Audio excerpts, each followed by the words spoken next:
1월 18일 오늘의 말씀은 민수기 10장 11절에서 36절입니다. 둘째 달 수문 아래 구름이 증거의 성막에서 떠오르매 이스라엘 자손이 시내 광야에서 출발하여 자기 길을 가더니 바란 광야에 구름이 머무니라. 이와 같이 그들이 여호와께서 모세에게 명령하신 것을 따라 행진하기를 시작하였는데 선두로 유다 자손의 진영의 군기에 속한 자들이 그들의 진영별로 행진하였으니 유다 군대는 암미나답의 아들 나손이 이끌었고 이사갈 자손 지파의 군대는 수알의 아들 느다넬이 이끌었고 수불론 자손 지파의 군대에는 헬론의 아들 엘리압이 이끌었더라. 이에 성막을 거듭해 게르손 자손과 므라리 자손이 성막을 메고 출발하였으며 다음으로 루벤 진영의 군기에 속한 자들이 그들의 진영별로 출발하였으니 루벤의 군대는 스데울의 아들 엘리술이 이끌었고 시므온 자손 지파의 군대는 수리사떼의 아들 술루미엘이 이끌었고 갓 자손 지파의 군대는 두엘의 아들 엘리아삽이 이끌었더라. 고아디는 성문을 메고 행진하였고 그들이 이르기 전에 성막을 세웠으며 다음으로 에브라임 자손 진영의 군기에 속한 자들이 그들의 진영별로 행진하였으니 에브라임 군대는 암미우스의 아들 엘리사마가 이끌었고 므낫세 자손 지파의 군대는 브다술의 아들 가말리엘이 이끌었고 베냐민 자손 지파의 군대는 기드오니의 아들 아비단이 이끌었더라. 다음으로 단 자손 진영의 군기에 속한 자들이 그들의 진영별로 행진하였으니 이 군대는 모든 진영의 마지막 진영이었더라. 단 군대는 암미사떼의 아들 아히에셀이 이끌었고 아셀 자손 지파의 군대는 오그란의 아들 바기엘이 이끌었고 납달리 자손 지파의 군대는 에난의 아들 아히라가 이끌었더라. 이스라엘 자손이 행진할 때에 이와 같이 그들의 군대를 따라 나아갔더라. 모세가 모세의 장인 미디안 사람 르우엘의 아들 호밥에게 이르되 여호와께서 주마하신 곳으로 우리가 행진하나니 우리와 동행하자. 그리하면 선대하리라. 여호와께서 이스라엘에게 복을 내리리라 하셨느니라. 호밥이 그에게 이르되 나는 가지 아니하고 내 고향 내 친족에게로 가리라. 모세가 이르되 청하건대 우리를 떠나지 마소서. 당신은 우리가 광야에서 어떻게 진칠지를 아나니 우리의 눈이 되리이다. 우리와 동행하면 여호와께서 우리에게 복을 내리시는 대로 우리도 당신에게 행하리이다.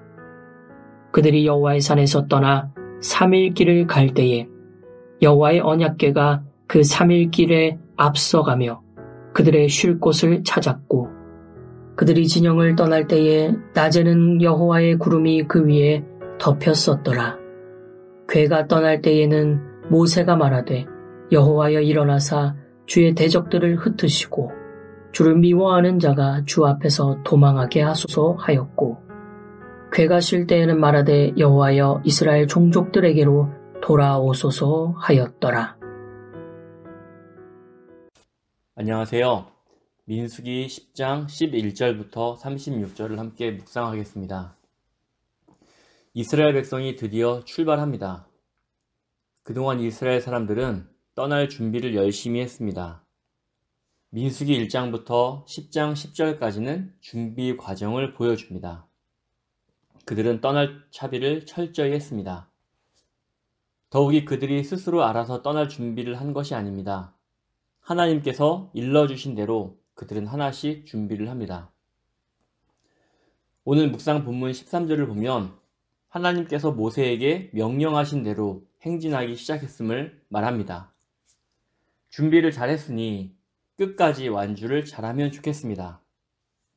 그러나 11장부터 반전이 일어납니다. 이건 나중에 살펴보겠지만 하나님께서 준비시켜 주신 만큼 이스라엘이 따라가질 못합니다. 실수를 반복합니다. 그렇지만 하나님의 명령대로 행진하는 지금 출발은 매우 좋습니다. 14절부터 28절은 행진의 순서를 다시 한번 반복합니다. 민수기 2장에서 행진의 순서를 자세히 다루었는데 이번에는 성막과 성물의 이동 순서가 포함됩니다. 29절부터 32절은 모세가 호밥에게 도움을 요청하는 장면이 나옵니다. 지금까지 하나님께서 모세에게 모든 것을 말씀하시고 모세와 이스라엘은 하나님께 순종하며 왔는데 갑자기 호밥에게 도움을 요청하는 것은 어울리지 않아 보입니다. 그런데 본문을 보면 모세는 호밥에게 도움을 요청하기 전에 함께 떠날 것을 먼저 권합니다. 호밥은 모세의 장인이거나 처남이었을 것으로 추측하는데요. 그렇다면 모세의 가족입니다. 가족인 호밥에게 하나님께서 인도하여 주시는 곳으로 함께 갈 것을 권합니다. 모세는 하나님께서 인도하시는 이스라엘의 미래를 낙관했고 그 복을 함께 누리길 원했습니다. 첫 번째 모세의 요청에 호밥은 거절합니다. 고향과 가족에게로 가고 싶어 하기 때문이죠. 호밥이 이스라엘 진영에서 떠나려고 하는 이유는 가족에게로 돌아가고 싶은 마음 때문이었습니다. 호밥이 이스라엘 사람이 아니라 미디안 사람이기 때문에 진영을 이탈해도 되는 것이었을까요? 아니면 자기 마음대로 가족이 있는 곳으로 가고 싶었던 것일까요? 이건 제 상상인데요. 호밥은 출애굽을 하면서 가족과 떨어졌을 것 같아요. 이산 가족이 된 것이죠. 고향과 가족이 그리워 다시 돌아가고 싶어 했을 것 같습니다. 그런데 모세는 고향에 두고 온 가족보다 하나님께서 그려주실 미래를 선택하는 것이 더 좋다고 권면하는 것입니다. 호밥은 고민했을 것입니다. 모세는 다시 한번 요청합니다. 이번에는 이스라엘의 눈이 되어달라고 부탁합니다. 하나님께서 구름으로 광야 길을 인도하시는데 사람의 도움이 필요했을까요? 호밥은 광야의 사람이기 때문에 이스라엘이 광야를 지나는데 지리적으로 도움이 되었습니다. 아마도 하나님께서 모세에게 도움을 청하라 말씀을 하셨겠죠. 하나님의 인도와 사람의 도움이 모두 중요한 것을 보여주는 부분인 것 같습니다. 김영국 목사님께서 풍삼기 마지막 강의에서 이런 이야기를 하셨습니다. 성도는 보이지 않는 하나님을 세상에 보여주는 사람이다. 무슨 말인지 잘 이해하시겠죠? 눈에 보이지 않는 하나님께서 이 세상을 다스리시는 대표적인 방식은 사람을 통한 경영입니다. 초신자가 신앙을 가지게 된 이야기를 들어보면 이웃의 사랑이 가장 큰 이유였습니다. 교회 안에서도 하나님의 사랑을 경험하게 되는 일은 이웃의 도움이 매우 큽니다. 이처럼 하나님께서 광야 길을 인도하시지만 그 곳곳 요소에는 분명히 사람의 도움이 필요했습니다. 모세가 호밥에게 이스라엘의 눈이 되어달라는 요청을 해석하며 우리 삶에 적용해 보았습니다. 마지막으로 33절부터 36절은 언약궤와 구름의 역할입니다. 언약궤가 이스라엘 사람을 앞서가는데 이것은 하나님이 길을 인도하시는 상징입니다. 언약궤가 앞서가면서 무엇을 하나요? 이스라엘이 쉴 곳을 찾습니다.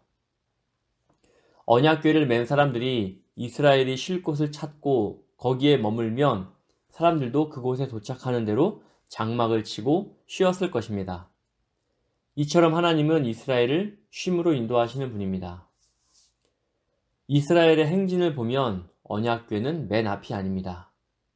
그런데 언약궤가 맨 앞에 선다는 것은 위치가 바뀌었다고 생각해 볼 수 있습니다.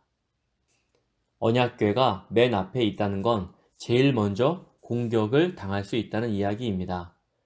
이것은 하나님께서는 이스라엘의 맨 앞에서 위험을 감수하신다고도 생각이 듭니다.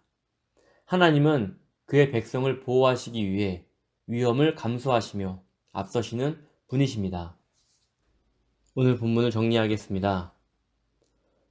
하나님의 백성들의 삶의 원칙은 철저하게 하나님의 인도하심에 따라 사는 삶입니다. 너무 앞서서도 안 되고 너무 뒤처져서도 안 됩니다. 하나님의 신호를 따라가는 삶이어야 합니다. 사랑하는 성도 여러분, 오늘 하루 우리 앞서 가시며 모든 위험을 감수하면서까지도 우리를 인도해 가시는 그 하나님을 신뢰하길 바랍니다. 또 매 순간 하나님의 신호를 잘 따라 사는 성도 되시기를 진심으로 소원합니다. 아멘.